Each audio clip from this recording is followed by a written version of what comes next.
soleil, les merveilles du pays, un réveil de fraîcheur et de vie. Ensemble, vivons un moment de nostalgie. Mesdames, Mesdemoiselles, Messieurs, bonjour et bienvenue parmi nous pour ce vendredi 13. Faites attention, c'est un jour pour les superstitieux, donc faites attention. En tout cas, ça sera une belle journée, Inch'Allah, avec toute notre équipe qui vous accompagnera jusqu'à 10 h du matin. N'oubliez pas, cette émission est sponsorisée par Coral Peinture. Nous aurons le plaisir de le retrouver tout au long de notre émission. Alors, pour le sommaire d'aujourd'hui, nous aurons le plaisir d'avoir Monsieur Benachnou, comme chaque vendredi matin, la rubrique santé et de rigueur. Nous allons célébrer la journée internationale du diabète, ça sera donc demain. Et aujourd'hui, il viendra nous parler du prédiabète, tous les conseils qu'il faudra donc suivre à la lettre par notre docteur de Bonjour d'Algérie. Et puis, nous allons aussi évoquer un hommage, une dame qui nous a quittés cette semaine aussi. C'est donc Madame Mimi Rabhi, qui était la fondatrice de l'association Le Fajr d'aide aux malades cancéreux. Ils viendront nous parler des membres de l'association Le Fajr et aussi une dame qui l'a aussi côtoyée et qui l'a aussi accompagnée durant ses différents déplacements pour nous parler de cette dame et surtout son courage. Nous aurons également Kenza Nesha dans sa rubrique association.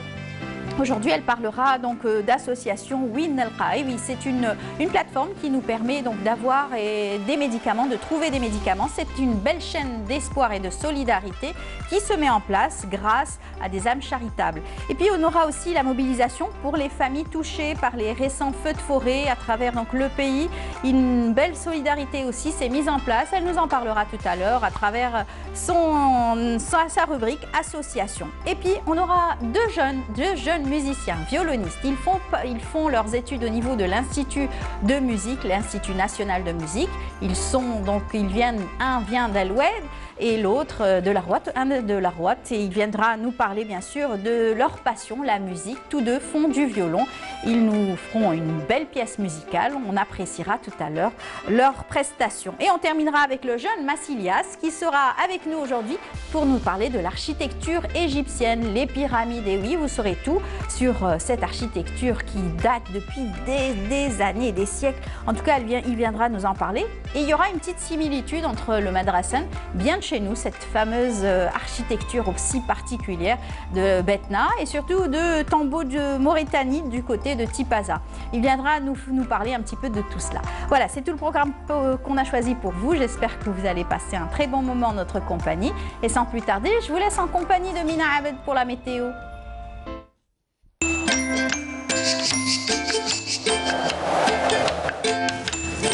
La météo vous est présentée par Mobilis. Mobilis, Aynama Kuntum. Elle s'est reposée. On retrouve avec plaisir aussi Mina. Bonjour Mina. Bonjour. Comment ça va? Ça va. Vous aussi, vous êtes un petit peu fatiguée. Vous avez veillé. Tout à fait. L'émission, vous préparez l'émission. Exactement. Avec Mounir. Ça s'est bien passé? Très très bien. Donc le téléspectateur va vous découvrir bientôt sur les écrans. Exactement. Parfait. Alors, le temps qu'il fera aujourd'hui? Eh bien, on va le découvrir tout de suite. Bonjour à tous et très bon réveil. Eh bien, aujourd'hui, en début de matinée, on aura un petit peu de brume, notamment vers la partie ouest, avec un ciel voilé en journée. Sur l'ensemble des régions nord, voilé également, avec quelques orages isolés sur la Saoura, le sud-ouest, avec possibilité également de faibles pluies. Un ciel plutôt dégagé vers l'extrême sud, le Hogar et le Tassili, le Nord-Sahara ou encore le Sahara oriental. Les températures de cet après-midi, eh bien, on notera sur la moitié nord 24 degrés. Du côté d'Alger, 24 également. À Naba, 23 degrés à Constantine. On notera un minimum de 17 degrés à Betna, 24 degrés à Hassim Saoud, 25 à Elizi, 23 degrés à Tanarasset et Janet. Et enfin, 32 degrés, ce sera la maximale pour l'extrême sud. On passe tout de suite à l'état de la mer pour cet après-midi. Eh bien, on notera une mer peu agitée sur l'ensemble des régions côtières, avec des vents entre 10 et 20 km/h vers la partie ouest et entre 10 et 30 km/h sur le centre et l'est du pays. Place tout de suite à l'Asie. Pour aujourd'hui, eh bien, on notera un ciel plutôt couvert à Hong Kong, Manille, Singapour, Jakarta, ciel dégagé à Tokyo, peu nuageux à Pékin, et puis côté Mercure, on notera 16 degrés à Pékin, 18 à Tokyo, 32 degrés à Manille, 32 également à Singapour, Jakarta, Bangkok, et enfin 24 degrés à Hong Kong. Excellente matinée et à tout à l'heure midi.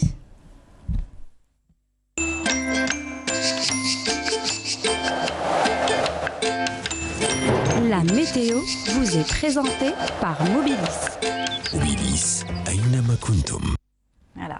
Il fait bien chaud sur les îles et on ne peut pas y aller. Bon, Covid oblige, en tout cas. Pas de vacances pour nous. Pas de vacances pour l'instant. Inch'Allah, tout ceci va bientôt s'arrêter. Inch'Allah, on l'espère. Et j'espère que beaucoup vont reprendre leurs habitudes également. Alors, vous vous rappelez du bel engouement qu'avaient les Algériens pour l'équipe nationale? Oui. Ouais. Vous savez qu'ils ont encore gagné un beau match hier. Oui, hier. Un match qui n'était pas facile non plus. Qui n'était pas facile, mais je pense que... 3-1. 3-1, c'est Ouais. quand même quelque chose. Hein. Donc on y va vers la Coupe d'Afrique, Inch'Allah. Je l'espère. On est en En tout bonne cas, voie. l'équipe nationale est bien partie pour encore une fois faire plaisir à son peuple. Peuple algérien, bien sûr, qui sera derrière cette équipe nationale. Comme toujours, on leur dit bravo et puis merci pour cette belle victoire d'hier. Ce beau match, on y reviendra avec Hakim Keshroud, bien sûr. Il nous en parlera en détail, bien sûr, avec les spécialistes maison 1 du football et du sport. On va vous laisser repartir avec une belle musique, une belle chanson spécialement pour notre équipe nationale. Allez, on se retrouve juste après.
Voilà, en tout cas, on est très fiers donc, de cette équipe nationale. On leur dit encore bonne chance pour d'autres matchs. Et puis, bravo aussi au sélectionneur Belmadi. Et on le reçoit comme il se doit, comme chaque vendredi matin. Il est là parmi nous. Aujourd'hui, c'est avec moi. J'ai le plaisir de l'avoir sur le plateau. Monsieur Benachnou. C'est moi qui ai le plaisir d'avoir. Comment ça va? Pour qu'elle soit un peu jalouse. Nour, on l'embrasse. Et on embrasse sa maman qui est un petit peu fatiguée. Mais on lui dit donc à très bientôt. Très vite. Voilà. Alors, donc, on va parler aujourd'hui du prédiabète. Du prédiabète. C'est la journée mondiale, le 14. C'est demain. C'est demain, qu'a le diabète. Ça veut dire, là, au niveau des des appellations. Il faut être très précis. On est en 2020. La science a fait de grands progrès. Maintenant, on ne s'occupe plus de la maladie. Parce qu'on arrive à dire que si une maladie s'installe, c'est qu'il y a quelque part une déficience de la prise en charge, grâce au progrès de la médecine. D'accord. Le diabète ne tombe pas du ciel, comme ça, tout simplement. Premièrement, j'aime pas dire que c'est une maladie. Beaucoup disent que ce n'est pas une maladie. C'est une déficience acquise. Oui. Quand je dis déficience acquise, ça vous fait rappeler le sida, syndrome immuno-acquis. Ça veut dire que c'est acquis. Quand on dit que c'est acquis, il n'y a aucun lien entre le diabète et le sida, attention. Hein. C'est uniquement au niveau du vocabulaire. Quand on dit que c'est une déficience acquise, ça veut dire qu'on peut ne pas l'acquérir par notre comportement qui est la prévention. Et pourquoi on le dit? Parce qu'il y a un facteur héréditaire qui est assez sérieux. Nonobstant, en mettant de côté ce facteur héréditaire, que lui-même on peut éviter, surtout ici en Algérie, peut-être qu'on en parlera, le verbe prévenir, la prévention, c'est avant qu'il ne vienne, je vais vers elle. Je vais vers la maladie pour la... Non, mais c'est important. Mais l'être humain, de nature, il ne fait pas attention tant qu'il est en bonne santé. Mais... moi, sincèrement, professionnellement, mais c'est pas affectivement, je suis fier de notre système en Algérie parce qu'on est arrivé à combattre beaucoup de maladies graves. Et la prévention, entre parenthèses, quand vous investissez $1 dans la prévention, vous économisez $15 dans votre budget. 1 à 15. C'est des chiffres énormes pour la sécurité. Le diabète, le prédiabète, je ne parlerai pas du diabète, je laisserai ça à d'autres. À demain. À demain. Le prédiabète, ça veut dire qu'il y a le diabète qui se déclare aujourd'hui, je vais faire des analyses, on me dit, monsieur, vous êtes diabétique. Ça fait 10 ans qu'il se prépare. Comme un collègue me dit, il fait la fameuse comptine, et bien c'est là où il faut agir pour diminuer le nombre de cas de diabète. Exactement. Parce que la maladie diabète, quand vous l'avez, la maladie diabète, je ne vous souhaite pas. Inch'Allah. Je ne le souhaite pas à nos spectateurs. Quand vous avez la maladie diabète, elle est pire que le Covid-19. Pourquoi? Parce que le diabète maladie ramène 3 ou 4 maladies extrêmement graves. Vous voyez, vous êtes diabétique, vous allez indéniablement avoir 4 maladies graves. Premièrement, la cécité. C'est vrai. Attention, je ne dis pas que ceux qui ont le diabète auront forcément la cécité. C'est un suivi toujours. La cécité.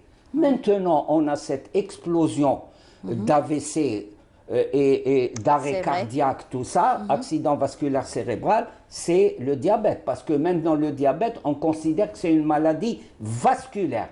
Il bouffe comme la rouille, il bouffe le système des vaisseaux sanguins. Et c'est une maladie sournoise également, c'est-à-dire le long terme, c'est ça qui... Je vous ai dit 10 ans. 10 ans avant, elle est en train de progresser. Et en 10 ans, on a d'intervenir, je vais vous dire comment. Ensuite, on a la pire des situations, c'est l'insuffisance rénale. Où là, c'est en Algérie, à cause essentiellement du diabète, c'est le principal fournisseur des insuffisances rénales. Vous voyez, c'est quelque chose de catastrophique. Et là aussi. Ensuite, on a le gros problème, c'est les amputations de jambes. Le pied diabétique, Le pied diabétique, c'est une toute petite... éraflure, une petite piqûre de moustique peut entraîner là. Et on est très... Parce que justement, ça ne cicatrise pas, ça cicatrise très mal. Il faut vraiment prendre en charge la petite blessure. Donc vous voyez qu'à chaque suivi, qu'à chaque étape, pour prendre en charge un diabétique avéré, il faut faire ça. Or, nous avons des défaillances. Il y a des diabétiques qui ne vont pas chez l'ophtalmo. Il y a des diabétiques qui ne suivent pas leur cardio. Il y a des diabétiques où on n'évalue pas la fonction rénale. Vous savez que c'est... Donc, vous voyez que le diabète, s'il s'installe, c'est tout un programme, c'est tout un poids de prise en charge. Et quand il y a une maladie qui vient aggraver les choses, c'est encore plus dangereux. Là, aujourd'hui, nous sommes face à une situation mondiale et grave, l'apparition de ce virus qui fait des ravages au sein donc, des malades diabétiques. Chroniques. Ouais. Pourquoi? Parce que toute maladie chronique, j'aime bien le mot en arabe, muzmina, parce que qui zaman, dans muzmina, qui est zaman, c'est-à-dire qui dure dans le temps. Et vous ne guérirez jamais d'un diabète. On ne guérit pas parce que ce n'est pas une maladie, c'est une déficience. C'est le pancréas qui n'assume plus sa fonction de production d'insuline. Il faut ramener de l'insuline. Donc là, ce qu'on appelle le prédiabète, c'est ce qu'on appelle le syndrome métabolique. Ça paraît non scientifique. En médecine, un syndrome, c'est un ensemble de signes. Syndrome égale ensemble de signes métaboliques au niveau de votre métabolisme. De ce que il faut développer la surveillance et la prise en charge de la prévention au niveau de la... c'est-à-dire dans la pratique, c'est pas réunir... Dans la vie quotidienne. Dans la vie. Il faut toujours surveiller. C'est-à-dire que dans la vie quotidienne, il faudrait qu'au niveau des entreprises, il y ait des dépistages très souvent. Parce qu'il y en a beaucoup, on en a vu, qui ne savaient pas qu'ils avaient le diabète et qui meurent subitement. Qu'est-ce qu'il a? Il a eu le diabète, il a eu un manque de sucre. Il ne voit plus, une chute, il a eu un arrêt cardiaque. Et moi, je suis fier de notre système de santé. Historiquement, un jour, il faudra faire l'histoire. Vraiment, on n'avait pas d'argent, on n'avait pas... mais de formation. On avait, c'était des intelligences, c'était des cœurs patriotiques. Je le dis, franchement, parce que des gens qui étaient proches de ce peuple aux premiers jours de aux premières années, post-indépendance, il fallait très vite réagir. Il fallait réagir. La tuberculose qui faisait des ravages. Maintenant, je vois que les gens s'empêtrent dans cette histoire de Covid-19 et d'enquête épidémiologique, alors qu'il y a 40 ans ou 50 ans, on faisait des enquêtes et le Covid et la tuberculose, c'est le même mode de transmission. C'est pas le même microbe au sens large, mais c'est le bacille et le virus. Le bacille et le virus. Très bien, très bon élève. Je suis une bonne élève. Le bacille, maintenant on dit les cas contacts. C'est juste le foyer épidémique. On dit des mots anglais, cluster, je ne sais pas pour faire. C'est les foyers épidémiques. On allait, et c'était des gens simples, c'était des employés de mairie, c'était des infirmiers, ils se comptaient sur le bout des doigts.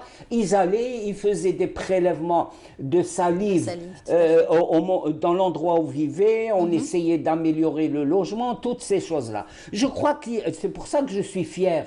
Fier, je ne veux pas parler émotionnellement, mais fier du côté professionnel. On est arrivé dans des conditions vraiment difficiles. C'est difficile, sauf qu'aujourd'hui, la population a quadruplé, je pense. Mais il faut quadrupler vos efforts. Voilà. Et le système de santé doit aussi travailler dans ce sens également. Il faut, par exemple, pour lever la pression sur les hôpitaux. Mais il faut agir en amont, il faut diminuer. Que fait-on au niveau de la population? On dit, elle ne met pas son truc. Parler, comme on est en train de faire aujourd'hui sur le Covid, on fait tous les jours de la prévention. Faire pareil pour ces maladies chroniques, notamment pour le diabète. Il y a donc des systèmes de santé qui devraient donc travailler dans ce sens. On l'a vu au niveau mondial, par exemple au Mexique, aux États-Unis, il y avait eu donc l'obésité et l'obésité morbide.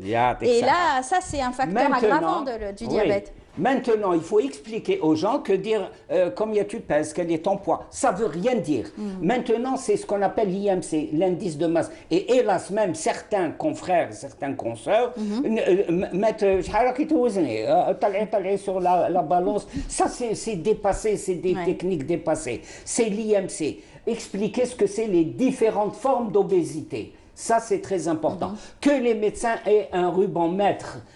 C'est ce qu'on a vu dans la photo tout à l'heure pour justement tester et voir que quand ça dépasse un peu trop, c'est que vraiment vous êtes... il y a des normes. Donc vous voyez, il ne faut pas s'exciter sur un éventuel vaccin Covid-19 qui, les spécialistes disent qu'il viendra fin 2021 dans les trucs les plus optimistes, fin 2021. Et je crois que c'est important, vous avez fait la liaison entre les virus, le Covid-19, toutes les maladies virales, la grippe et tout ça, et ce qui est important, les malades chroniques. On n'explique pas aux malades chroniques la liaison entre ça, il faut se surveiller. Et quand on a une maladie chronique, le premier atteint, vous avez perdu vos systèmes de défense, qui est le système immunitaire. Et là, vous risquez à tout moment d'être la proie, mais désignée des virus. Vous êtes en train de donc faire peur, informer sur, bien sûr, cette pathologie. J'informe, je ne fais pas peur. Voilà, mais il faut faire peur quelquefois. Mais donc, on va donner peut-être quelques conseils. Et comment, à quel moment doit-on faire attention? À quel âge doit-on aussi faire attention, bien que finalement, on trouve des diabètes très jeunes chez les enfants? Premièrement, il y a deux types de diabète. Je parle d'une façon classique. Vous me forcez à parler de la maladie. Je ne veux pas parler de la maladie. Vous avez le diabète de type 1. C'est le recours direct à l'insuline. Quoique, il y a beaucoup à dire. Là, c'est surtout chez les enfants. Très souvent, les enfants, très souvent, c'est héréditaire. Là aussi, on peut agir. On peut agir. Vous savez qu'en Suède, quand un homme et une femme veulent se marier, on l'a en Algérie. On l'a. Les tests? Non, c'est l'examen prénuptial. Oui. Pas l'examen de virginité. Les gens mélangent tout. Examen prénuptial, c'est-à-dire qu'on fait un examen total biologique, l'anamnèse. Est-ce que, on voit les chiffres, est-ce que dans votre famille, vous avez un diabétique, est-ce que vous avez, je ne sais pas moi, des handicaps. Elle est même cherchée dans la carte génétique. La carte génétique, ça c'est très... La carte génétique, et chez la femme et chez l'homme. Le médecin est là, pas pour faire peur, pour informer des dangers, alerter. Vous êtes la cousine ou la nièce ou je ne sais pas trop quoi l'un de l'autre. Dans votre famille, il y a ça. On les convainc et on arrive. Il y a même des études. J'aimerais qu'en Algérie, on fasse des études pratiques. Pas de donner le titre de c'est un chercheur comme ça. Alors que pour le Covid, chaque jour, presque chaque jour, il y a des équipes médicales qui publient, des observations.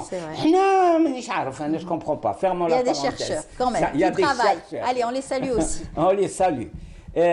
On a des organismes extrêmement importants dont on peut être fier. Ils ne sont pas à créer ou à sortir de l'argent. L'État algérien paye des médecins, paye des salaires, paye des stages à l'étranger. Et ça, depuis des dizaines d'années, on a l'Institut national de santé publique, qui, lui, est le lieu. Nous avons un merveilleux service qui existe depuis... Moi, je rends hommage et je salue ceux qui ont pensé à ça il y a 40 ans. On a ce qu'on appelle les CEMEP, services d'épidémiologie et de médecine préventive. Médecine préventive, on a les armes. Mais c'est devenu, je le dis, je prends la responsabilité, c'est devenu des administrations avec ordinateur, secrétaire et toutes ces choses-là. C'est dommage. Non, c'est dommage, alors que c'était des gens qui étaient sur le terrain. Donc, ce qu'il faut, c'est même quand le diabète héréditaire qui fait peur, on peut le prévenir au moment, et on l'a, ce n'est pas des choses à réfléchir, une commission, une réunion. Non, il y a l'examen prénuptial. Arrêtons d'en faire un acte bureaucratique, tampon, il faut des tampons. Arrêtons d'en faire et justement, on pourra éviter le diabète héréditaire. Deuxièmement, comme j'ai dit que c'est une déficience acquise, à ce moment-là, il faut agir sur l'environnement, c'est-à-dire l'alimentation. Quoique ces dernières années, il y a un progrès, il y a un frémissement. Pour l'alimentation saine, toujours équilibrée. Regardez, on vous a choisi des images aujourd'hui. Non, moi je suis fier et je les salue, la régie. Je crois qu'ils ont compris tous les problèmes. L'impact de l'image. Non, mais l'image exacte, sincèrement. Je crois qu'il faut... l'alimentation très importante et au niveau même, on va même au niveau de l'agriculture parce qu'on s'est aperçu qu'il y a ce qu'on appelle les perturbateurs hormonaux, c'est des produits chimiques, des produits que l'on utilise pour... Au quotidien. Je crois que là, à ce niveau-là, et je crois que, moi je vois des spots à la télévision de l'assurance agricole aussi, qui franchement, ils font un grand effort d'explication, d'éducation, de prévention en ce qui concerne l'élevage des animaux, parce que les animaux... la mutuelle agricole, tous les matins avant Bonjour d'Algérie, en général, ça passe. C'est excellent, c'est intelligent, sincèrement. Ça, au niveau de l'alimentation. Ensuite, ce qui est très important, on fait comme à l'étranger. Il y a qu'on fait tout, on parle des voitures dernier cri, on parle des dernières coiffures, des dernières productions musicales.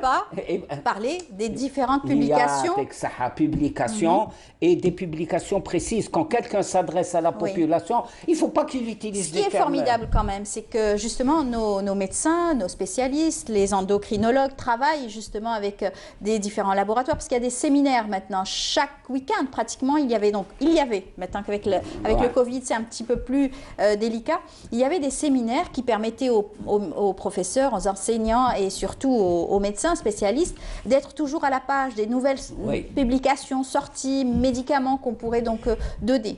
Amel, je suis entièrement d'accord avec vous, dans le sens où il y a des réunions, entre guillemets, de spécialistes, quoique je n'aime pas ce mot, de spécialistes, non, de gens du même métier. Ils se rencontrent pour se mettre au courant des derniers diapasons techniques précises. Mais il y a aussi une action de formation médicale continue sur le terrain, en direction de la population.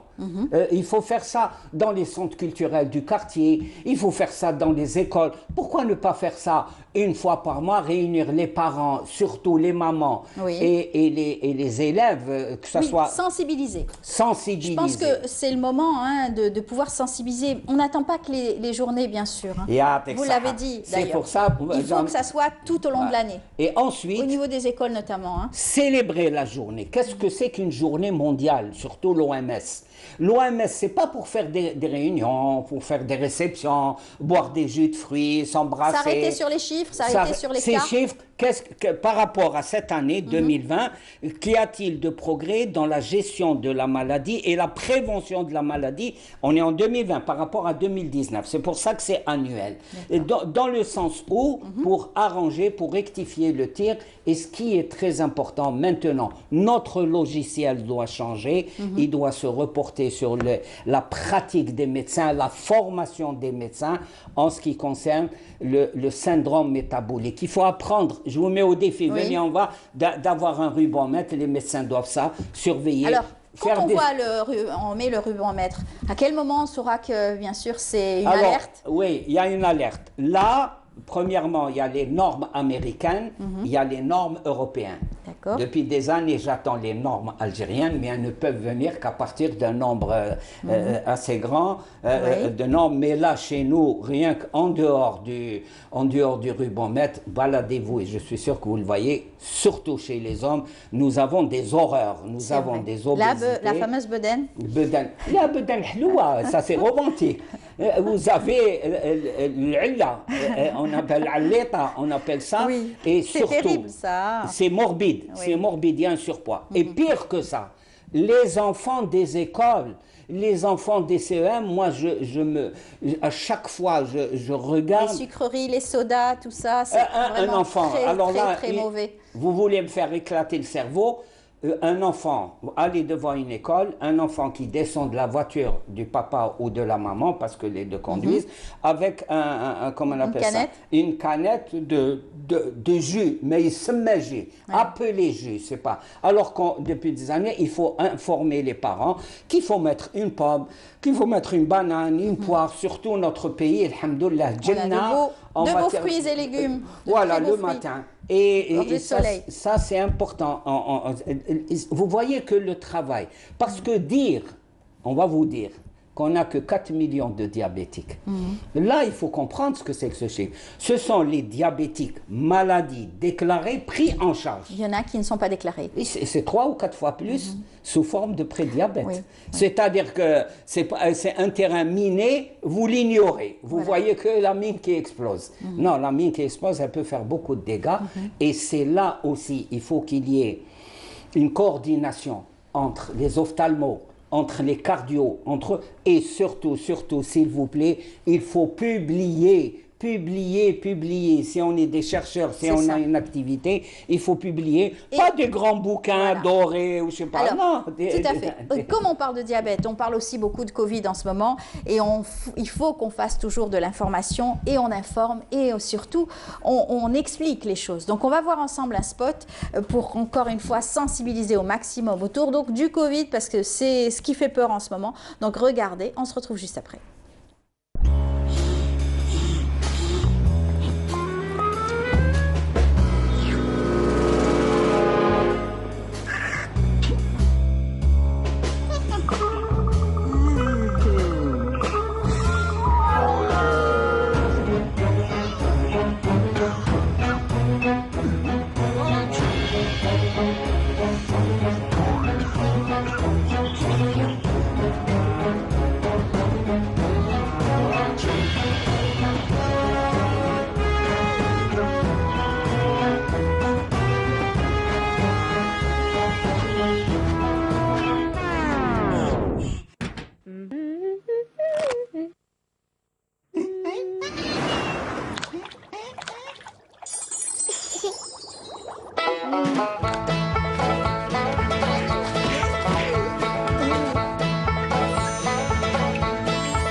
C'est le spot officiel donc, de l'UNICEF qui toujours en faveur donc, des enfants pour leur expliquer, moins faire peur surtout et dire l'importance du port donc, du masque qui protège. Là on a vu c'est un masque en tissu lavable à 60 degrés.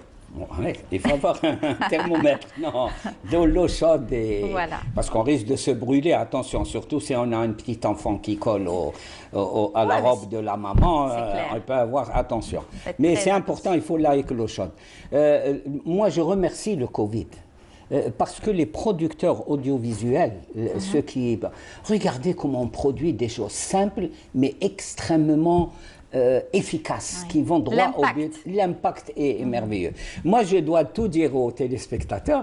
Maintenant, il y a un technicien qui m'a dit « Ah, tu nous as fait peur des trucs comme ça. » Mais quand est-ce qu'on a peur? Par exemple, je suis assis, ou là vous êtes assise. Quelqu'un vient en cachette derrière vous, sans que vous le sachiez, verser un bidon d'eau froide à votre niveau. Là, vous... Mais si on vous dit, attention, il y a quelqu'un qui va venir avec un bidon, il va vous déverser, là, il n'y aura pas de peur. Il y aura moins de peur. Vous êtes préparé. La peur, c'est de laisser les gens dans l'ignorance. C'est ça. Ben voilà, c'est ce qu'on fait, nous, en essayant bien sûr de sensibiliser tous les jours, à chaque fois qu'on en a l'occasion de pouvoir donc informer au maximum sur les dangers, sur la distanciation sociale, sur les gestes barrières qu'il faut absolument adopter. Donc voilà, grâce à vous, on en parle chaque vendredi. Non, moi, je remercie Canal Algérie qui me donne la possibilité. Et il y a aussi autre chose. Le Covid-19, c'est un virus. Il faut commencer dès le lycée. Dès le CEM, avec des spots très simples, mais au fur et à mesure à l'université, expliquer que le plus grand danger, ça, il faut le faire. Alors, on dit qu'il y aura un Covid-19, un Covid-20, 21, 22. Le plus grand danger pour l'humanité. Et moi, je fais partie, en tant qu'Algérien, je fais partie de l'humanité. Et il y a une seule façon, pour le moment, à ce jour, une seule façon de se protéger des virus qui sont plus forts que l'homme. L'homme avec un grand H, plus fort que l'homme, c'est la prévention. C'est ça. Au cas où il y aurait un vaccin, alhamdoulilah, mais c'est la prévention, les mesures barrières. Tout à fait. Et quelque chose pour faire plaisir aux femmes, il semblerait que ce Covid-19 s'acharne beaucoup plus sur les hommes et il épargne les femmes. On ne va pas se réjouir. Hein, il épargne les femmes. On ne va pas se réjouir pour autant, hein, en tout cas.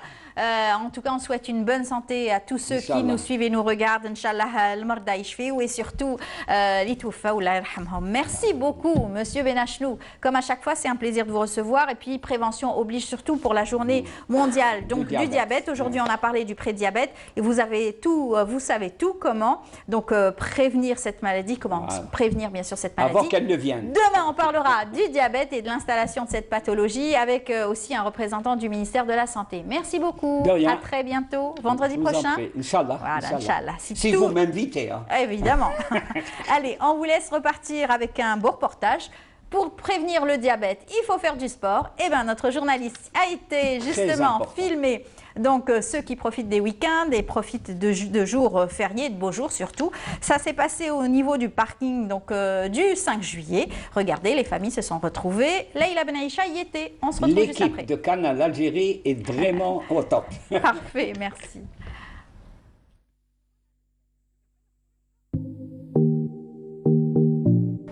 C'est un appel d'air, un moyen efficace pour faire face au stress, en particulier depuis la pandémie Covid-19.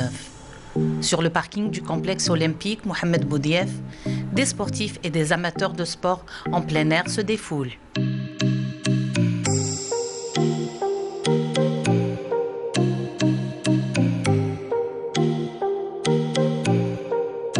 Respirer, expirer. Pour les amateurs, c'est le moyen de garder la forme et le moral après une semaine harassante.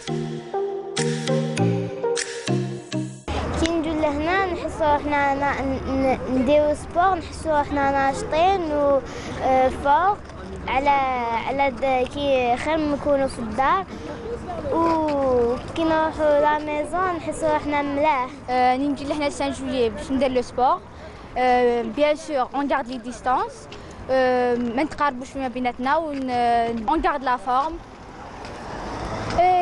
Et bien, c'est bien pour nous parce qu'on a resté pendant 8 mois de confinement.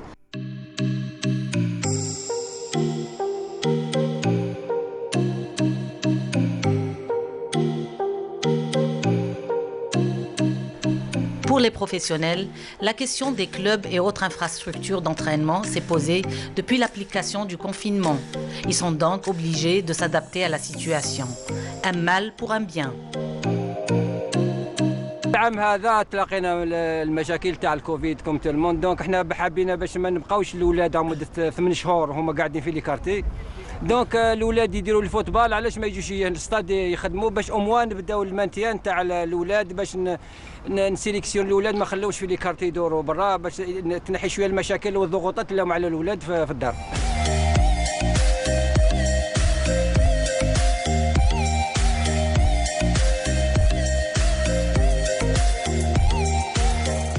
On a rassemblé notre équipe pour pouvoir les entraîner. On ne sait jamais, Inch'Allah, le Covid il disparaisse. Au moins, on sera prêt pour les compétitions. Je conseille vraiment à faire du sport parce que le sport, il augmente le système immunitaire aussi et il permet d'avoir une très bonne santé. D'autant plus, voilà, ça évite beaucoup de maladies. La pratique d'un sport, voilà une alternative très motivante et très sympa. N'hésitez pas, faites-vous du bien. Un moyen comme un autre pour lutter contre les effets néfastes du Covid-19.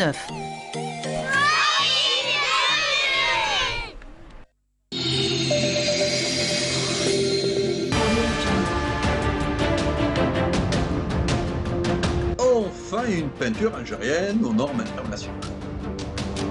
Tous vos besoins en peinture intérieure, peinture métal, préparation de support ou peinture extérieure, choisissez Coral Peinture. Coral Peinture, c'est les maths à faire.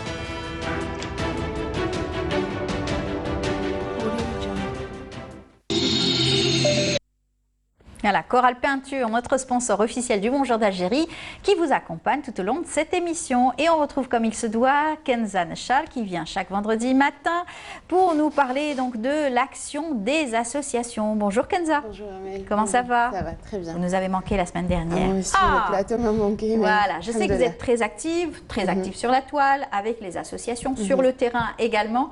On a eu l'occasion d'en parler très souvent avec vous. Là, vous allez nous parler justement de cet élan de solidarité avec donc des personnes malades. Et donc, sur la toile, il y a des gens qui se sont mobilisés pour cela. Tout à fait. Donc nous allons parler aujourd'hui de l'association Win Nelqa.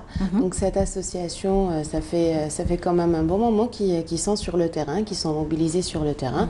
terrain mais digital, donc sur le terrain bleu, donc sur la scène bleue sur Facebook. Donc c'était un groupe avant d'être association, c'était un groupe d'amis qui se sont mobilisés dans un groupe Facebook. Donc Win Nelqa, doigt. Win Nelqa médicament. Donc où puis-je trouver mon médicament? Donc c'était juste un groupe d'amis. Donc par la suite c'était de 20. Après le nombre a augmenté à 200 jusqu'à 2000. C'est une chaîne, hein, une chaîne donc d'aide et de solidarité vraiment bénévole. Bénévole, exactement. Donc ce qui a fait justement que le groupe a carrément, j'aimerais dire, employer le mot carrément explosé, parce que c'est un nombre qui est plutôt important, et beaucoup de médecins et de pharmaciens ont rejoint ce groupe-là. Et donc ça a fait carrément un réseau de médecins et de pharmaciens à travers l'échelle nationale, dans les différentes wilayas de l'Algérie. Donc le principe est très simple. Ils font carrément le lien entre la personne qui a besoin d'un médicament et la personne qui en possède. Donc qui en possède, qu'il soit pharmacien ou personne qui est chez elle, qui a des médicaments qu'elle n'utilise plus, et justement elle peut les mettre à disposition de ces personnes-là. Donc ils font vraiment ce lien-là. Donc ils ont carrément un siège où ils ont toute une organisation interne, il faut bien le préciser. C'est une organisation interne avec un stockage très bien étudié, évidemment. C'est organisé par des médecins et des pharmaciens, de sorte à ce qu'il y ait une gestion du stock assez optimale pour subvenir aux besoins national. D'ailleurs, ils se sont organisés en association nationale et ont eu leur agrément le août dernier. Et au vu de tout ce qui se passe actuellement avec cette crise, donc ils ont été l'une des associations les plus actives. L'association nationale. Association nationale d'aide, donc c'est Win Nelqa. Et donc voilà, leur travail actuellement consiste depuis le début de la crise, consiste à fournir les hôpitaux donc de matériel, de tout ce matériel d'abord de protection du corps médical, et puis même aussi de matériel donc tels que les appareils respiratoires, les bouteilles d'oxygène ou encore les médicaments. Il faut savoir, alors surtout, donc j'ai en communication avec la vice-présidente de l'association, Leïla Hani, la question était... malheureusement, heureusement, vous avez plutôt acquis de l'expérience entre la première crise en mars et actuellement. Donc actuellement, ce qui se passe, c'est que c'est vrai qu'ils sont encore beaucoup plus organisés, ils savent plus nombreux. Il y a les automatismes qui sont donc bien là. Mais malheureusement, c'est qu'actuellement, d'ailleurs c'est leur appel, c'est l'appel de l'association, le corps médical actuellement est fatigué. Il a moins de capacité physique. Bon nombre de... ils sont décédés. Ça, c'est la première des choses. La deuxième des choses, c'est que même il y a une recrudescence des cas. Donc, même les hôpitaux sont en surcharge. Ils sont submergés, voire même parfois beaucoup de cas. On les renvoie carrément avec un traitement et on leur demande... on leur envoie vers leur foyer pour qu'ils soient soignés chez eux. Donc, si on demande à un malade de se soigner chez lui avec une ordonnance, il lui faut les médicaments et il lui faut aussi le matériel. Donc il y a une augmentation, une demande extraordinaire des appareils respiratoires. Et donc l'association Win Nelqa d'ailleurs, elle se mobilise justement pour donner justement ce matériel-là aux personnes. Puis il y a une surcharge au niveau donc des officines, c'est clair. Exactement. Aujourd'hui, il y a une pression on cherche toujours le médicament, voilà, les vitamines, etc. Il y a vraiment une surcharge. Et puis la troisième problématique dont fait face l'association, c'est qu'actuellement, avec la crise aussi économique, il y a moins de donateurs. Oui. Mais en tous les cas, il y a toujours des donateurs. Donc leur appel actuellement, c'est des âmes charitables, de se mobiliser encore et davantage. Donc justement, pour aider cette association-là, vous pouvez directement vous orienter vers son site web, donc winnelqa.dz. Nous avons vu l'image tout de suite. Sinon, sur leur groupe Facebook, donc Win Nelqa Association d'entraide, donc directement, c'est le groupe qui contient 110 000 membres. Donc ça sera très simple. Donc ceci, c'est un exemple d'une demande donc des postes des personnes sur le sur le groupe. Donc, ils publient au fur et à mesure ce qu'ils font, ce que l'association fait comme aide, ou sinon, c'est les appels des gens. Alors, ça peut être un appel médicament, ou trouver un médecin, ou trouver un laboratoire, donc pour un quelconque test. Donc, voilà, c'est vraiment... des renseignements pratiques surtout, et rapides, qu'on peut trouver carrément sur cette plateforme. Tout à fait. En tous les cas, ils appellent actuellement. S'ils n'ont pas de dents, voilà, ça c'est un autre exemple d'un appel d'un citoyen, d'un internaute. Et donc, leur appel est très très simple. C'est s'ils n'ont pas de médicaments, de dents, ils ne peuvent tout simplement pas aider. Et vu que le réseau est constitué de médecins et de pharmaciens, donc c'est des personnes qui connaissent, c'est-à-dire la situation réelle dans chaque, j'aimerais dire, dans les hôpitaux et dans même les cliniques privées.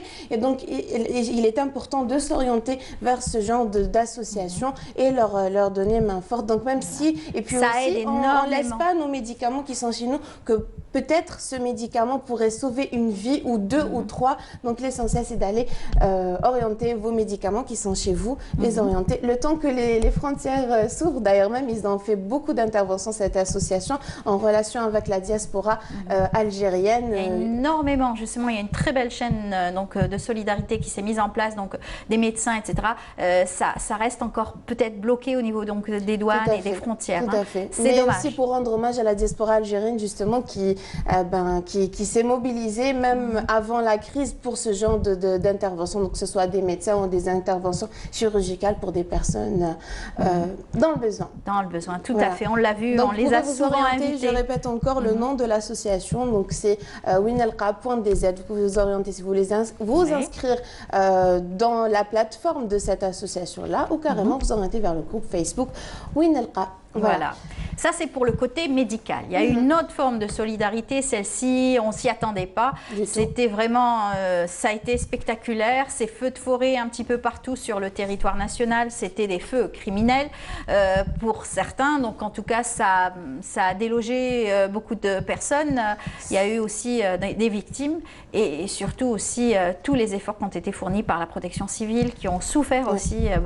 Voilà, on les salue aussi par la même occasion. Donc, merci de me tendre la page. Le premier j'aimerais dire, geste de respect, c'est aux hommes de la protection civile qui ont été mobilisés, aussi à la population qui était aussi sur place. Donc ces feux-là, c'est un acte barbare qui, non seulement c'est un acte peut-être que quand il y a un feu, il ne suffit pas juste de...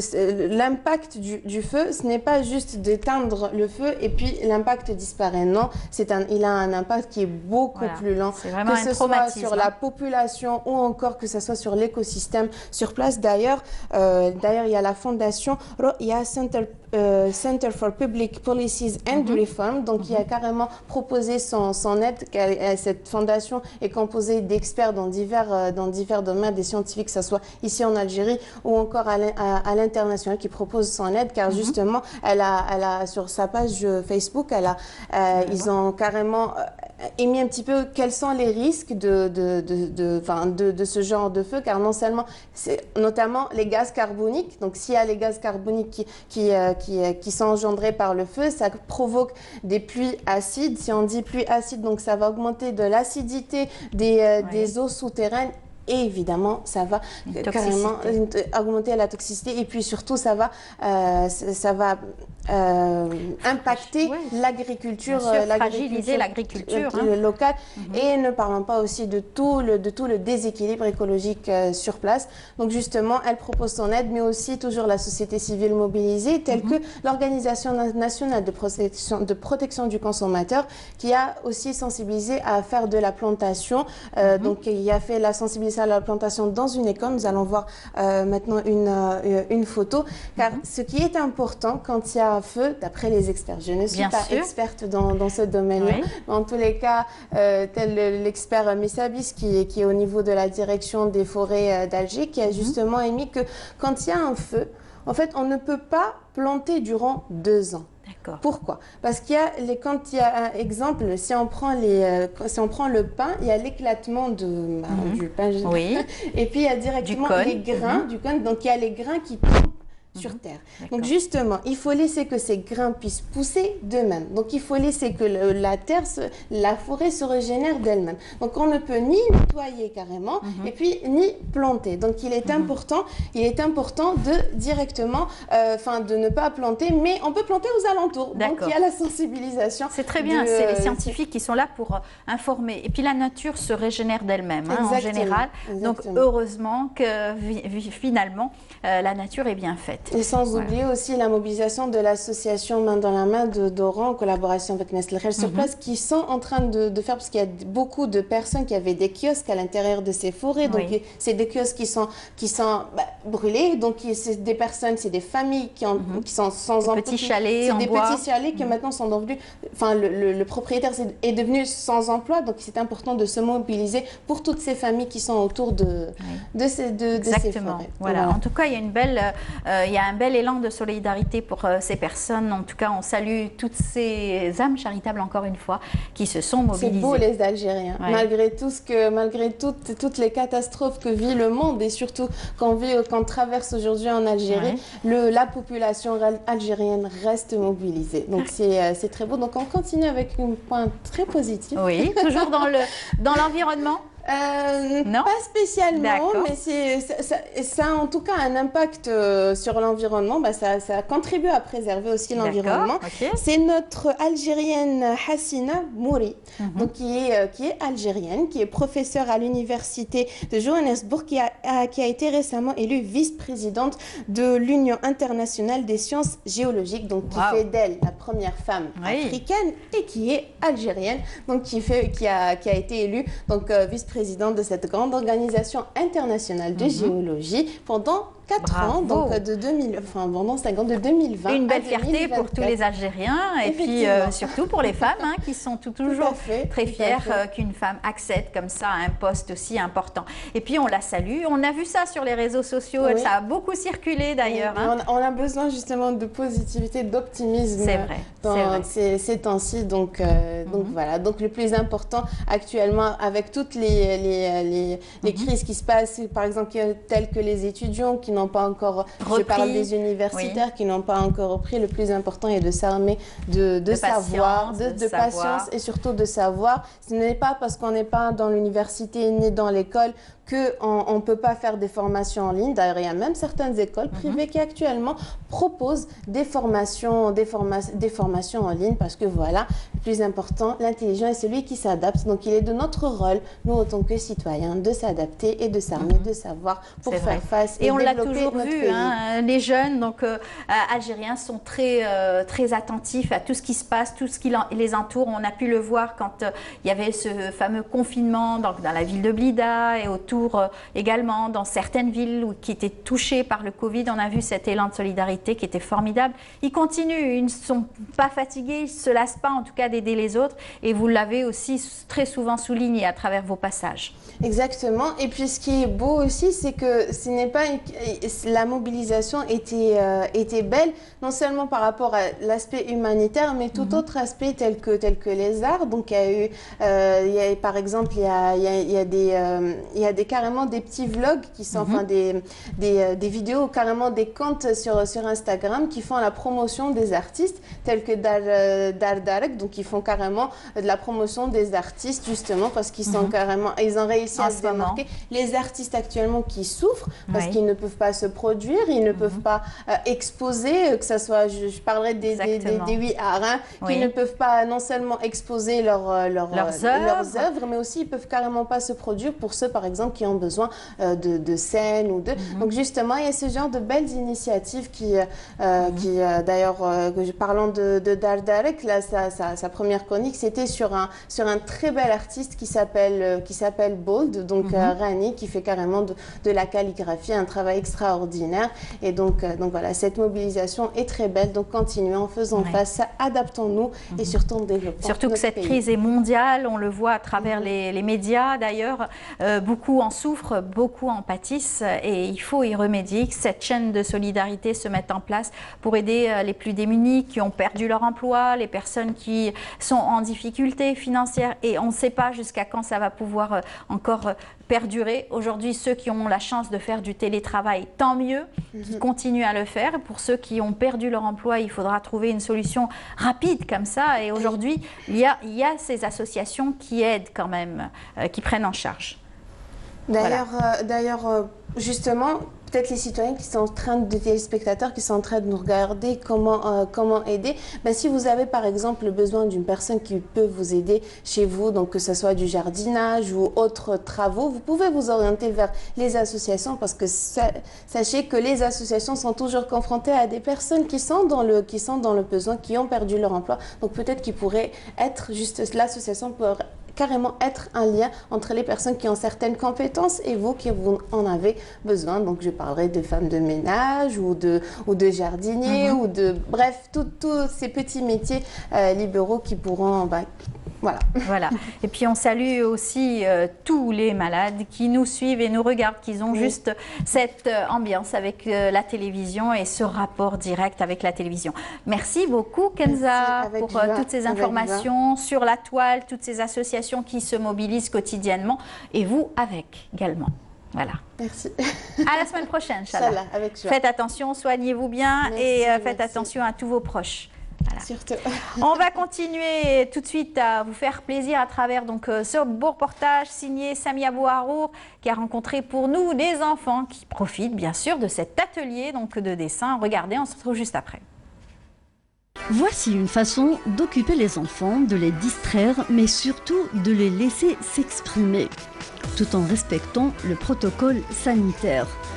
Conscients de tout ce qui se passe autour d'eux, ces enfants nous rappellent encore quelques leçons de vie, surtout pendant cette période difficile que le monde entier traverse.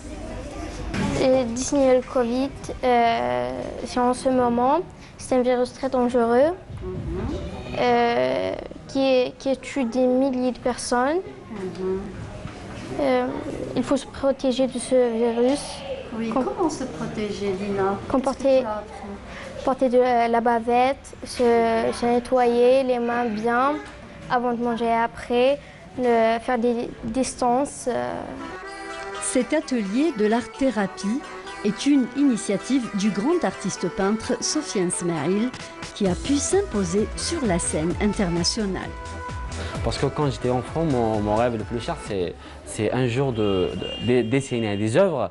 Les œuvres que je dessine, mon rêve, c'est de les exposer dans des musées. Internationaux. Voilà. Et aujourd'hui, il faut dire que j'ai 3 tableaux qui sont j'ai un tableau qui est en France, dans un musée en France à Lyon, et j'ai d'autres qui sont à Bruxelles. Voilà. Mazal, Inch'Allah, Mazal, Inch'Allah, je vais, pourquoi pas franchir une autre dimension de l'art. Pourquoi pas, un jour, je deviens un peu, je ne sais pas, je veux vraiment marquer l'histoire de l'art algérien. Cet espace coloré, chaleureux, laisse l'imagination des enfants voler au gré du vent. Quand j'étais petite, je savais rien après. J'ai appris. J'ai dessiné piscine. Ok. Ça, il veut plonger dans la piscine, il monte ici, après il plonge dans la piscine. J'aime bien les couleurs. Je sorte des couleurs. C'est comme le jaune avec le bleu, ça sort le vert. Ou le rouge et le bleu, ça sort le marron un peu. En fait, mon grand projet, comme vous le voyez, c'est des parcs de loisirs. Mais pas seulement un parc de loisirs. Voilà. C'est des parcs de loisirs accompagnant des ateliers de dessin. Mais mon projet, c'est de former des enfants qui sont capables d'exposer. Ici, on n'apprend pas uniquement les bases de peindre. Sofiane analyse chaque œuvre pour mieux aider l'enfant à faire ressortir sa joie ou sa tristesse. À travers son trait, à travers les couleurs qu'il a utilisées et tout, on peut voir à peu près tout d'abord sa personnalité et de deux, qu'est-ce qu'il a envie d'exprimer. Voilà. Et ici, en voyant les couleurs qu'il a utilisées et tout, on peut dire que Amir, c'est un enfant, tout d'abord, qui est dans son monde, voilà, tranquille, timide, un peu, voilà, et avec beaucoup d'imagination. D'accord. Comment? Voilà.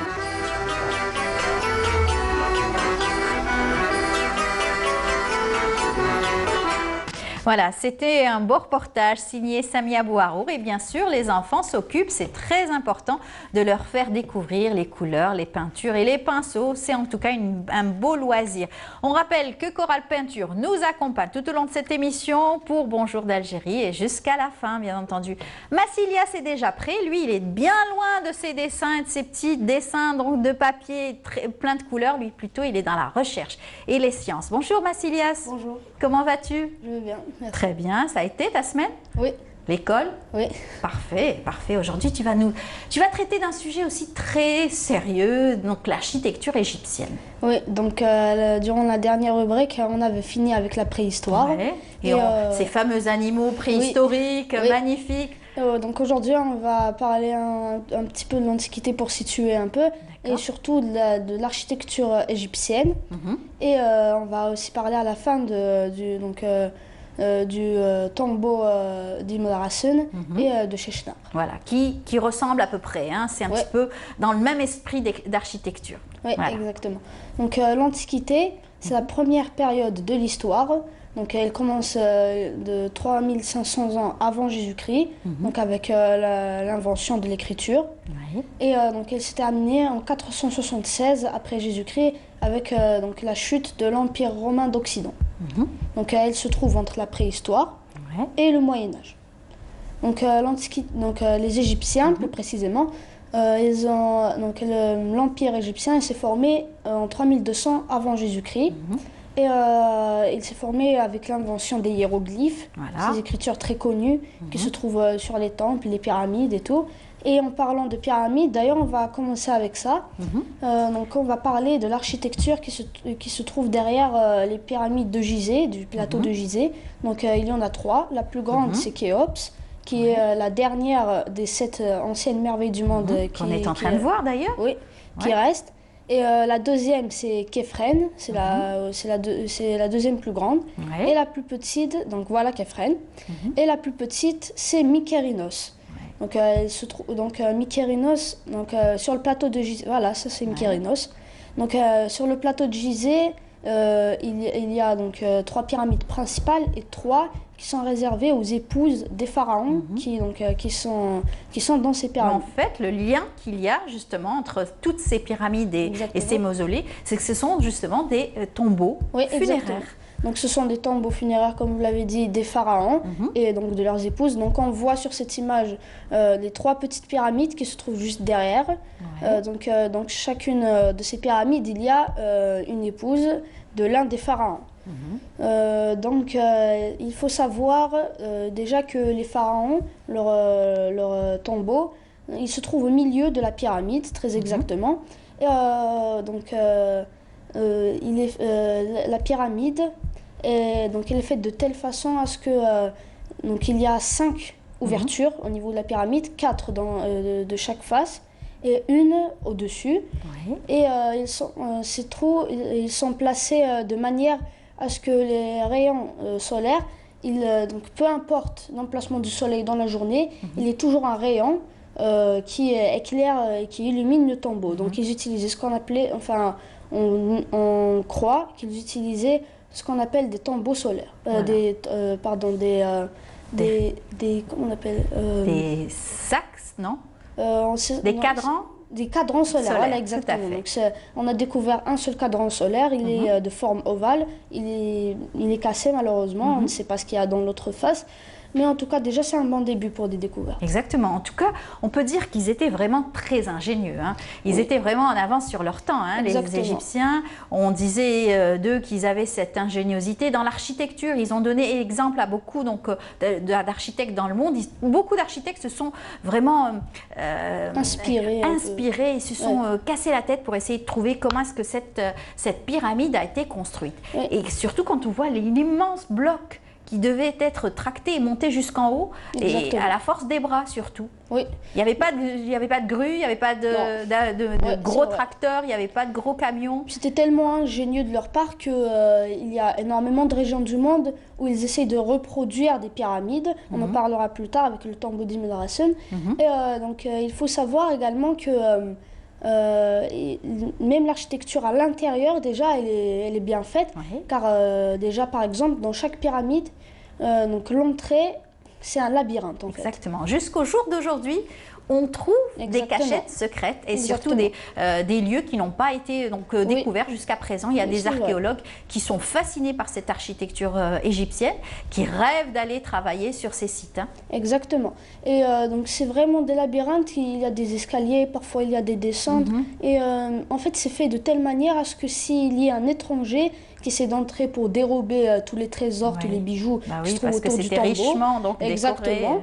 Oui, il se perd dès qu'il meurt à l'intérieur. Exactement. Et il a certainement eu des morts. On a même découvert parfois des cadavres. Il y en a eu très peu, parce qu'ils savaient déjà que c'était de grands labyrinthes et qu'ils risquaient leur vie en faisant ça. Et donc, autre chose, c'est le sphinx de la pyramide de Képhren. Donc, c'est une énorme construction très connue, bien connue, d'un sphinx qui garde l'ouverture de la pyramide. Donc les sphinx, c'est des créatures mythologiques créées par les Égyptiens, justement. Ils sont censés représenter un énorme lion avec la tête d'une femme. Donc on le voit là, le sphinx.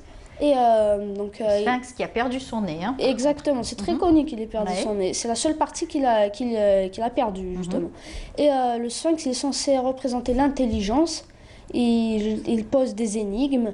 Et donc, pour ceux qui trouvent la réponse à ces énigmes, ils peuvent passer vers la pyramide de Képhren. Donc, c'est une légende. C'est vraiment le gardien du temple. Exactement, oui. Et c'est un gardien. Et donc, l'architecture derrière cette construction, déjà, elle est incroyable. Parce que, en fait, on peut le voir sur l'image.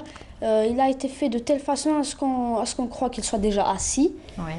Il a été taillé dans la roche, donc il y avait un énorme bloc. Exactement. Ils l'ont taillé et c'est vraiment incroyable la manière dont il peut tenir après ces milliers d'années qui sont passées. Exactement. Et c'est resté pratiquement tel quel. Et encore une fois, les ingénieurs, les archéologues, les chercheurs sont fascinés par comment est-ce que c'est resté toujours en place, comment est-ce que ça a pris le temps et sans avoir été détérioré par le temps. Oui. Donc, autre chose, donc notre deuxième sujet, c'est par rapport aux Berbères qui ont été pharaons. Donc, avant les Berbères, donc, qui ont migré un peu de Numidie vers l'Égypte, ils avaient d'abord un poste de gardien, de guerrier, et puis ils sont montés dans le grade jusqu'à Sheshnar, ou Sheshnar Ier, qui a été le premier pharaon berbère de l'Égypte antique. Donc il est le fils de Nimlo et de Tanetsépé. Donc Sheshnar Ier, lui, il a eu 21 ans de règne et il a fondé, donc on voit son image, il a fondé la 22e dynastie de pharaons. Enfin, 22e dynastie, quand on dit ça, généralement on parle de famille, mais les pharaons, ils avaient... ils se mariaient selon la consanguinité. Et c'est d'ailleurs pour ça que, donc, après toutes ces dynasties, après tous ces milliers d'années, la lignée des pharaons a disparu. Parce qu'à force de se marier entre eux dans la famille... Il y a eu des consanguinités et des problèmes. Parce qu'en fait, ils se croyaient des représentants des dieux sur Terre. Donc, donc, pour eux, si leur sang se mélange avec ceux des mortels... C'est un peu... C'est pas bien. Voilà, exactement. Pas bien. Donc, ils avaient des croyances. À l'époque, beaucoup avaient certaines croyances. Et ce qui faisait qu'ils croyaient qu'ils étaient d'abord invincibles aussi. Et que personne ne pouvait les battre. Et qu'ils étaient les rois de la terre. Et bien sûr, les chefs suprêmes. Voilà, de la terre. D'ailleurs, dans les tombeaux qu'on a découverts, il y avait des hiéroglyphes qui étaient inscrits tout autour, qui représentaient en fait le pharaon lui-même sur un bateau. Et qui traverse 9 portes qui vont le mener vers son jugement. Donc le jugement chez les pharaons, c'est donc quand ils le momifient, ils enlèvent donc tous ses organes et même le cœur, et le plus important d'ailleurs c'est le cœur. Donc ils le mettent à côté de lui et il est censé, donc après avoir traversé la 9e porte, il est censé donner son cœur au dieu du soleil, au dieu Ra. et donc qui va le peser par rapport à une plume. Et si la plume est plus lourde que le cœur, il passe vers le paradis. D'accord. Et si le cœur il est plus lourd que cette plume, c'est-à-dire que le cœur il est rempli d'angoisse, il va partir en enfer. Oh là là. C'est beau donc, quand tu le prends de ce côté-là, mais c'est tellement de croyances en tout cas. Exactement. Enfin, ils y croyaient réellement. Et bien entendu, les tombeaux funéraires étaient pleins donc, de ces personnes qui travaillaient pour momifier ces pharaons, pour les préparer justement à aller vers un autre monde et avec bien sûr toute leur richesse pratiquement. Hein. Oui, ils mettaient toutes les richesses de la famille autour du pharaon. Ils y croyaient vraiment, en fait, comme vous l'avez dit. Et en fait, il y a même, donc derrière la momification, déjà, il y a même une intelligence hors norme de la part donc, de ceux qui l'ont fait. Et aussi, donc, on va revenir un petit peu à Sheshnak. Donc, Sheshnak, lui, il a régné de 945 avant Jésus-Christ à 924. Enfin, ça, c'est ce qu'on croit. Parce qu'aujourd'hui, il s'est un peu remis en question. On dit qu'il a régné un peu moins, peut-être. Donc, Sheshnak, lui, il a réunifié l'Égypte. Donc, avant, il y avait deux Égyptes. L'Égypte basse, donc, qui se trouvait du côté de la mer, celle qui était au nord, et l'Égypte haute, celle qui avait les hauts plateaux. C'est pour ça, d'ailleurs, qu'on l'appelait l'Égypte haute. Et d'ailleurs, petite parenthèse, selon les égyptologues, la plus puissante, question armée et tout, c'était l'Égypte haute, pardon. Celle qui se trouvait au sud. D'accord. Après, je ne sais pas vraiment pourquoi. D'accord. Oui, donc lui, il a réunifié l'Égypte. Et juste avant ça, il a même envahi la Palestine. Et il a fait énormément d'autres choses également. Il a, par exemple, volé tout l'or du temple de Salomon à Jérusalem. Et c'était un événement tellement énorme, marquant, voilà, exactement, qu'il a même été cité dans la Bible. Et en fait, ça a été vraiment un grand pharaon très connu. Donc maintenant, nous allons un peu nous intéresser au tombeau d'Ibn Rassan. Qui est bien de chez nous. Oui, exactement. Qui est dans quelle région? La région donc, de Batna? Il se trouve à Batna, oui, dans les Aurès.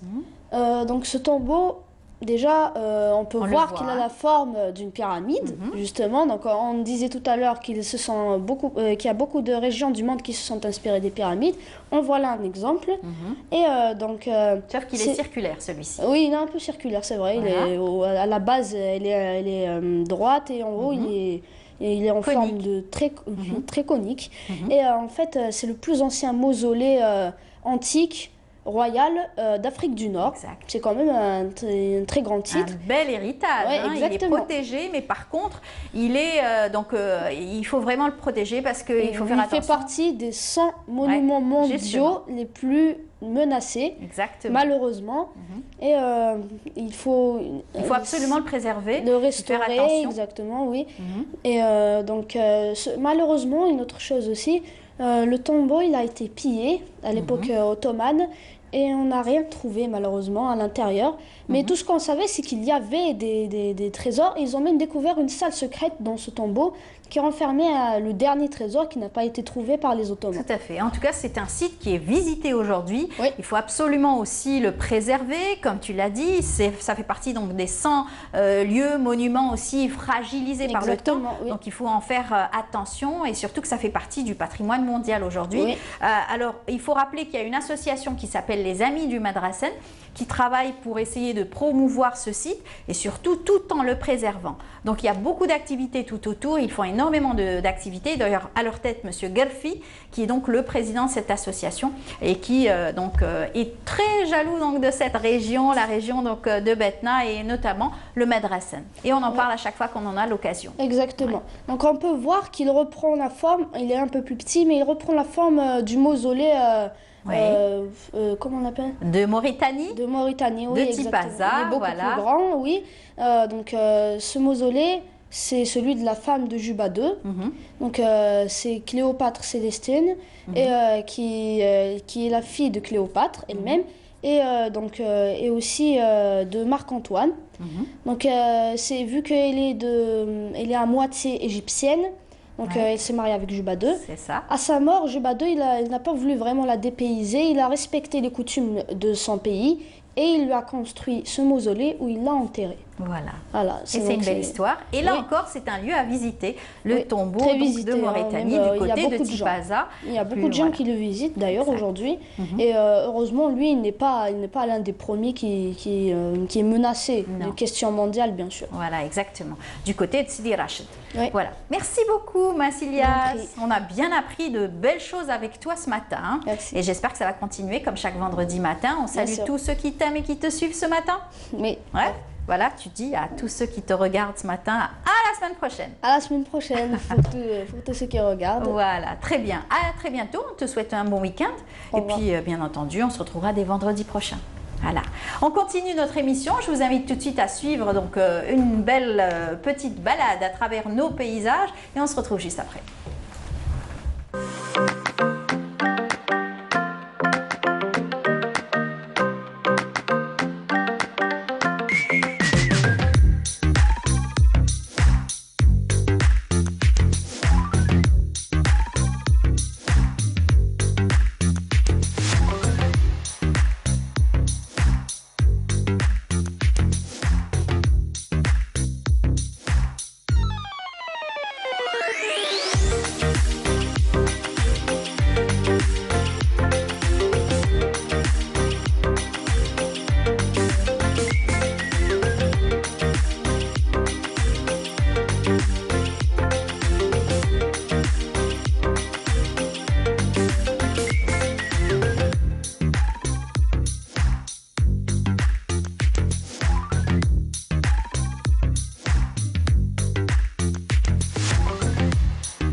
Bravo.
Bravo, merci beaucoup. On a eu juste un petit concerto. Venez nous rejoindre. Les deux musiciens qui nous viennent donc de l'Institut supérieur de musique, ils sont là parmi nous. Ils nous ont offert un beau petit spectacle juste pour Bonjour d'Algérie ce matin en direct. Concerto pour Ney, ça s'appelle. C'est ce qu'ils ont donc intitulé le morceau qu'ils nous ont interprété ce matin. Une petite donc, orchestre, musique de chambre, c'est cela, c'est ce qu'on appelle. Ils sont tous deux étudiants à l'Institut donc supérieur de musique et ils sont spécialité violon, c'est cela. Avec nous donc Bentoumi Taïeb. Belqasem Taïeb. Mais bienvenue parmi nous, marhaba bik. Merci beaucoup. شكرا على الاستضافة هذه. الله يسلمك. مرحبا بك. الله يسلمك. Alors vous nous avez interprété, on vous dit bravo déjà pour cette interprétation. وراك مع عبد السلام مزود. Bonjour. Bonjour, merci d'abord pour l'invitation. C'est énormément plaisir d'être avec vous. En tout cas, c'est gentil. On a voulu donc vous inviter. Vous venez donc de Larouat, voilà. Vous avez fait l'Institut régional Larouat. J'ai fait une année. Après 3 ans dans l'Institut régional d'Alger. Après j'ai pris le bac et دخلت l'Institut national. Voilà, Institut national donc de musique. Il faut dire que ملي كنت صغير تحب la musique. C'est ça? À 13 ans, vous avez donc fait de la musique, vous faisiez du rap, vous faisiez un petit peu toutes sortes de musique. كيفاش باش دخلت la musique classique qui est tout à fait différente? Oui, c'est très différent. هي دونك بنادم كيكون صغير هكا 13 عام 12 عام يكون لسه يبحث على روحه هو شكون. الور انا كنت مانتيريسي بوكو على لا ميلودي، كنت كي نسمع لي ميلودي تحب نتبعهم. Donc vous avez l'oreille musicale. Exactement. Après في الوقت ذاك الوقت كان لو كورون تاع الراب. كاين كورو تاع راب اللي رابر كاين ياسر. درنا ان جروب لاج دو 13 ans درنا جروب. درنا البوم ثاني اسمه لومبر سوسيال. من بعد كي درنا هذاك الالبوم خدمنا 12 ابري شفت باللي ماشي هذه الحاجه نحوس عليها. زدت درت الريغي. اكزاكتومون رحت للريغي دوكا دخلت في لا ميلودي شويه. بعد دخلت للريغي جات لا جيتار صوالح من بعد مازال صوالح بزاف. كاين ياسر صوالح زعما في لا ميوزيك. قلت لك ديسيدي ندخل l'Institut régional de Larouat et vous avez étudié la musique, le solfège, l'histoire de la musique, etc. Et vous avez compris les mélodies. Oui, après دخلت à l'âge de 15 ans. ذاك الوقت مازالني فيولون ما نعرفوش. ذاك لو طون هذاك سمعت شو قال لي البروف اسمع شويه كلاسيك باش تعرف ابوبري وراك واش راح دير. ذاك الوقت درت سمعت جون سيباستيان باخ، سمعت لي غران كلاسيك. وي سمعت غران كومبوزيتور. وي سمعت المون بارتيتا نيميرو 2 اندري مينار. هذاك الالموند هذيك نهار اللي سمعتها تانسبيريت، عجبني لو سون تاع لو فيولون اللار هذاك. ابري ديسيدي يدير فيولون، حكمت لا فيولون وما طلقتوش. وي ما طلقتوش كاع. درت عام ثم بعد نشفى في الصيف كي كملنا العام درنا فيستيفال في باتنا مع l'orchestre. الوقت كنت لسه جديد فيولون، دخلت في لاكورال. C'est très dur le violon, c'est très dur. C'est un instrument par lequel on commence quand on va dans un conservatoire, mais très dur, on va dire les plus courageux qui gardent le violon. Les plus courageux parce que c'est beaucoup de rigueur. Exactement. On va poser la question à Abdeslam. Est-ce que pareil, c'est aussi pareil du côté de Maaskar, c'est ça? L'institut régional? Non, on n'a pas institut. Il n'y a pas d'institut régional. Il y a le conservatoire? Non, أنا في البداية كاع في الديبي بديت في لا ميزون جان. جيتي افيك لا كورال. كان واحد البروف يلمنا كاع في لا ميزون جان ودار اون كورال اللي نشكرها بالمناسبة، جعفري عبد القادر. دونك كنت نديرو لا كورال، نديرو الشون، كنت نخدم انا لا باس. ومن بعد كاين دي زانستريمون وليت نشوف الفيولون ولا جيتار. بديت بلا جيتار الاولى ومن بعد لي انسترومون اكورد وي. ومن بعد كنا نديبلاسو نديرو دي فيستيفال، نخرجوا ديجا درنا دو فيستيفال بجايه، دينا لا دوزيام بلاس ناسيونال.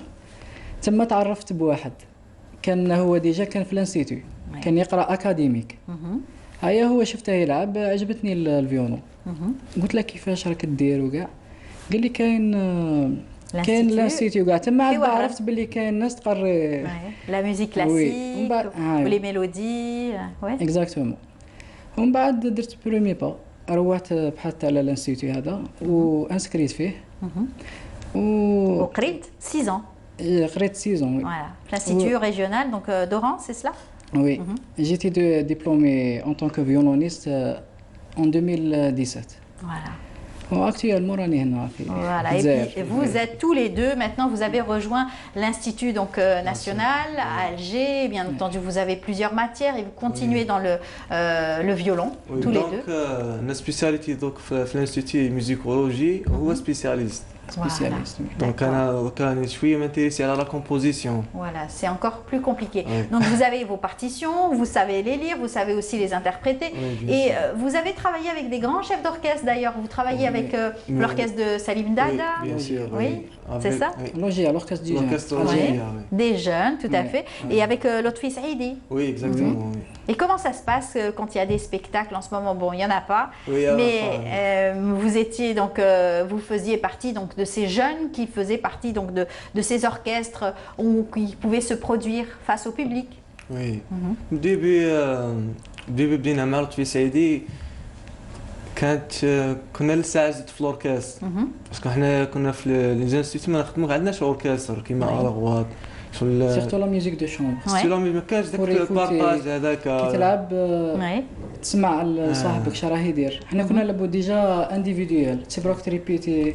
toujours individuel. Oui. Voilà. En tout cas, on a eu plaisir à vous écouter tout à l'heure à travers votre prestation. On vous dit bonne chance pour vos carrières respectives. Inch'Allah, vous allez devenir vous-même des grands solistes à travers les orchestres, Inch'Allah. Bon courage à vous. Oui. Et puis merci d'être venu. Merci beaucoup. Voilà, on va se quitter, on est déjà arrivé à la fin de l'émission. En tout cas, on dit bonne chance à tous ceux qui, bien sûr, font de la musique tout comme vous. Aujourd'hui, un petit coucou particulier à une dame qui fête son anniversaire aujourd'hui. On lui dit bon anniversaire, Madame Zakia Gawaou, qui elle aussi s'est beaucoup battue au quotidien à travers donc ses actions solidaires, solidarité pour les personnes malades, mais pas que. Elle qui est donc une artiste, elle écrit aussi beaucoup d'ouvrages. On va voir aussi ces images, n'est-ce pas, donc de cette dame, surtout sa photo, et on lui souhaite bon anniversaire. Voilà, et bien nous on est arrivé à la fin de l'émission, j'espère que vous avez apprécié cette émission en notre compagnie, on vous dit à demain Inch'Allah, et puis on dit merci aussi à notre sponsor Coral Peinture de nous avoir accompagnés, merci à toute l'équipe de nous avoir aussi accompagnés pour cette émission, au revoir et à demain.